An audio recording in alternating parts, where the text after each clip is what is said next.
आज हम डिस्कस करेंगे calculation of liquidator of remuneration. Previous chapter में हमने डिस्कस किया था कि लिक्विडेटर का फाइनल अकाउंट कैसे बनाया जाएगा। उसके अंतर्गत जो सेकंड स्टेप है वो रेमुनेशन पेड करने का है। तो लिक्विडेटर्स को रेमुनेशन किस प्रकार से भुगतान किया जाए, वो तीन तरीके से भुगतान किया जा सकता है। नंबर एक, remuneration of amount laid on assets. Number दो, remuneration paid on amount paid to unsecured creditor. Number तीन, remuneration on amount paid to share holders.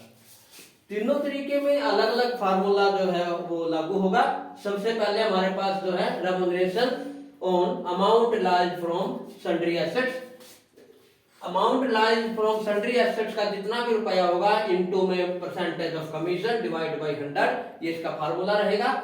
Amount lies जहां एसेट्स की जहां बात है, इसके अंतर्गत कौन सी एसेट्स हमने इंक्लूड करनी है, इसके अंतर्गत हमें कैश और बैंक इंक्लूड नहीं करना है जब तक उनके बारे में रेमुनेशन देने की बात नहीं कही गई हो, क्योंकि कैश और बैंक ऑलरेडी रिलाइज्ड होते हैं। यदि क्वेश्चन में क्लियर कट कहा हुआ है कि बैंक पे भी और कैश के अमाउंट के ऊपर भी हमने रेमुनेशन देना है, तो सन्ड्री एसेट्स के अमाउंट में जोड़ देंगे। और नंबर दो बात, सन्ड्री एसेट्स में उस एसेट्स के अमाउंट को नहीं जोड़ेंगे जो सिक्योर्ड क्रेडिटर के पास गिरवी थी और सिक्योर्ड क्रेडिटर ने उसको खुद बेचा है। यदि इस प्रकार की कंडीशन नहीं है तो सिक्योर्ड क्रेडिटर ने उसको बेचा है, तो उस केस में हम जो सिक्योर्ड क्रेडिटर के पास गिरवी रखी हुई एसेट्स है उसको भी इसके अंतर्गत जोड़ देंगे।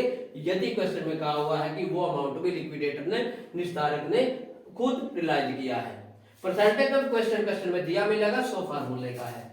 उसके बाद जो है remuneration on amount paid to unsecured creditor. Unsecured creditor बोलते हैं जिसके पास कंपनी या जो संस्था है उसकी कोई भी जो एसेट्स जो है वो गिरवी नहीं होती, तो उनका जो कमीशन है उनके ऊपर लिक्विडेटर के रेमुनरेशन का वो कैलकुलेशन का फार्मूले दो रहेंगे। पहला पॉइंट हमारे पास होगा कि यदि अनसिक्योर्ड क्रेडिटर को पूर्ण भुगतान हो रहा है तो फार्मूला रहेगा amount paid to unsecured creditor into में percentage of commission divide by 100। Unsecured creditor में प्रेफरेंस शेयर क्रेडिटर को तब तक नहीं जोड़ा जाएगा जब तक कि क्लियर कट ना कहा जाए कि प्रेफरेंस शेयर क्रेडिटर के ऊपर भी रेमुनरेशन देना है। हालांकि प्रेफरेंशियल जो क्रेडिटर होते हैं वो भी अनसिक्योर्ड क्रेडिटर ही होते हैं। दूसरा फार्मूला रहेगा कि कई बार ऐसा होता है कि कंपनी दिवालिया हो जाती है और अनसिक्योर्ड क्रेडिटर को फुल पेमेंट नहीं मिल पाती, तो उस केस में फार्मूला जो होगा वो किस प्रकार से होगा, उसके अंतर्गत होगा हमारे पास amount paid to amount available for unsecured creditor into में 100 divide by 100 plus percentage of commission. तो ये फार्मूला जो है रहेगा यदि अनसिक्योर्ड क्रेडिटर की पूरी पेमेंट नहीं हो रही। Amount available for unsecured creditor into में 100 divide by 100 plus percentage of commission, तो रेमुनरेशन जो है निकल जाएगा। तीसरा जो पॉइंट हमारे पास remuneration on amount paid to shareholder, इसका एक फिक्स फार्मूला रहेगा amount available for share holder into में 100 divide by 100 plus percentage of commission. केवल शेयर होल्डर शब्द लिखा है तो इक्विटी शेयर और प्रेफरेंस शेयर के टोटल वैल्यू अवेलेबल के ऊपर लिखेंगे।